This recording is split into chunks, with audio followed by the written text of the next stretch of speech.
അസ്സലാമു അലൈക്കും വറഹ്മത്തുള്ളാഹി വബറകാതുഹു. അൽഹംദുലില്ലാ അസ്സലാത്തു വസ്സലാമു അലാ റസൂലില്ലാ വഅലാ ആലിഹി വസഹ്ബിഹി അജ്മഈൻ അമ്മാ ബഅദ്.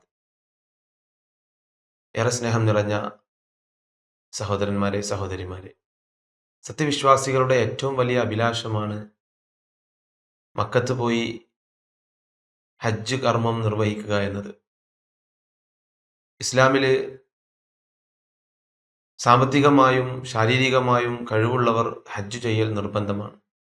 പരിശുദ്ധമായ ഹജ്ജ് കർമ്മം നിർവഹിച്ചാൽ റസൂലുള്ളാഹി സ്വല്ലല്ലാഹു അലൈഹി വസല്ലമ നമ്മെ പഠിപ്പിച്ചു, ഒരു ഉമ്മ തൻ്റെ കുഞ്ഞിനെ പ്രസവിച്ചതുപോലെയായിരിക്കും. പാപങ്ങളിൽ നിന്ന് ശുദ്ധനായി പരിശുദ്ധ ഹൃദയത്തിൻ്റെ ഉടമയായിക്കൊണ്ട് മഖബൂലും മബ്റൂറുമായ ഹജ്ജ് നിർവഹിച്ചാൽ അള്ളാഹു നമുക്ക് നൽകുന്ന വലിയ പ്രതിഫലമാണത്. എന്നാൽ എല്ലാവർക്കും മക്കയിൽ പോയി ഹജ്ജ് കർമ്മം നിർവഹിക്കുക എന്നത് പ്രായോഗികമായ സാഹചര്യം ഉണ്ടായിരിക്കണമെന്നില്ല. സാമ്പത്തികമായി ശാരീരികമായി കഴിവില്ലാത്തവർക്ക് ഹജ്ജ് കർമ്മം മക്കയിൽ പോയി ചെയ്യുക എന്നത് പ്രയാസകരമാണ്. എന്നാൽ നബി കരീം സല്ലല്ലാഹു അലൈഹി വസല്ലം നമ്മെ പഠിപ്പിച്ചു, ഹജ്ജിൻ്റെയും ഉംറയുടെയും പ്രതിഫലങ്ങൾ ലഭിക്കുന്ന ഒരുപാട് പ്രവർത്തനങ്ങൾ നമുക്ക് നമ്മുടെ നാട്ടിൽ വെച്ചുകൊണ്ട് തന്നെ ആ പ്രവർത്തനങ്ങൾ ചെയ്യാൻ കഴിയുന്നതാണ്. ഒരുപക്ഷെ നമ്മുടെ അശ്രദ്ധ നിമിത്തം അത്തരം വലിയ പ്രതിഫലങ്ങൾ ലഭിക്കുന്ന കർമ്മങ്ങളിൽ നിന്ന് നമ്മളെല്ലാവരും തെന്നിപ്പോവുകയാണ് ചെയ്യാറുള്ളത്. ഹജ്ജിൻ്റെ പ്രതിഫലം ലഭിക്കുന്ന കുറച്ച് കർമ്മങ്ങളാണ് ഇന്ന് നിങ്ങളുടെ ഓർമ്മയിലേക്ക് കൊണ്ടുവരുന്നത്. ഒരിക്കൽ നബി കരീം സല്ലല്ലാഹു അലൈഹി വസല്ലമയുടെ അടുക്കലേക്ക് കുറച്ച് ആളുകൾ വന്നുകൊണ്ട് പ്രവാചകനോട് തങ്ങളുടെ വിഷമം അവതരിപ്പിക്കുന്നത് കാണാൻ സാധിക്കും. ഹദീസിൽ റിപ്പോർട്ട് ചെയ്തതായി നമുക്ക് കാണാൻ സാധിക്കും. പ്രവാചകന്റെ അടുത്ത് വന്നുകൊണ്ട് അവർ പറയുന്നത്, പ്രവാചകരെ, സമ്പന്നരായ ആളുകൾ ഞങ്ങളെപ്പോലെ നമസ്കരിക്കുന്നു, നോമ്പനുഷ്ഠിക്കുന്നു. എന്നാൽ അവർ സമ്പത്തുള്ളവരായതുകൊണ്ട് തന്നെ അവർക്ക് ഹജ്ജും ഉംറകളും നിർവഹിക്കാൻ അവർക്ക് സാധിക്കുന്നു, സ്വതക്കകൾ ചെയ്യാൻ അവർക്ക് സാധിക്കുന്നു, ദാനധർമ്മങ്ങളിൽ അവർ മുന്നേറുന്നു. അത് കേട്ട പ്രവാചകൻ സല്ലല്ലാഹു അലൈഹി വസല്ലം അവരോട് പറഞ്ഞു, അവരുടെ ഹജ്ജ്, ഉംറ, ദാനധർമ്മങ്ങൾ, അതിനുള്ള പ്രതിഫലങ്ങൾ നിങ്ങൾക്കും നേടിയെടുക്കാൻ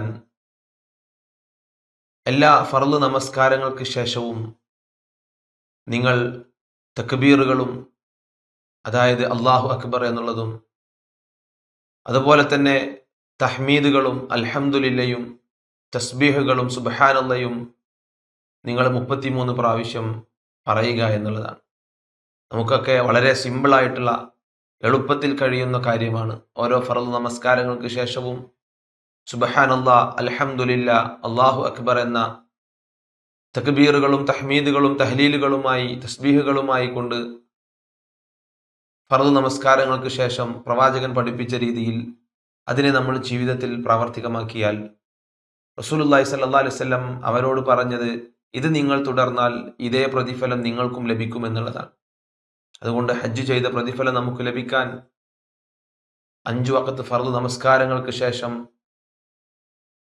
സുബ്ഹാനല്ലയും അൽഹംദുലില്ലയും അല്ലാഹു അക്ബറും 33 പ്രാവശ്യം നമ്മൾ നിയത്തോടുകൂടി പ്രതിഫലം ആഗ്രഹിച്ചുകൊണ്ട് നമ്മൾ സ്ഥിരമായി ജീവിതത്തിൽ പ്രാവർത്തികമാക്കുക.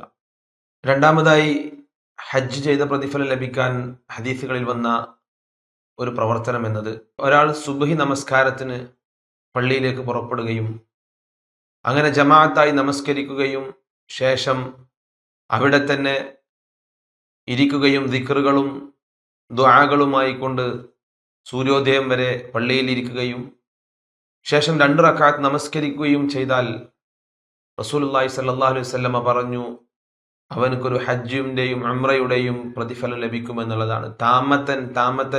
താമത്തൻ എന്ന് നബി കരീം സല്ലല്ലാഹു അലൈഹി വസല്ലമ ആവർത്തിച്ചു പറഞ്ഞു. പൂർണ്ണമായും ഒരു ഹജ്ജിന്റെയും ഉംറയുടെയും പ്രതിഫലം അവർക്ക് ലഭിക്കുമെന്നുള്ളതാണ്. അതുകൊണ്ട് ഇതും നമുക്ക് കഴിയുന്ന പ്രവർത്തനങ്ങളാണ്.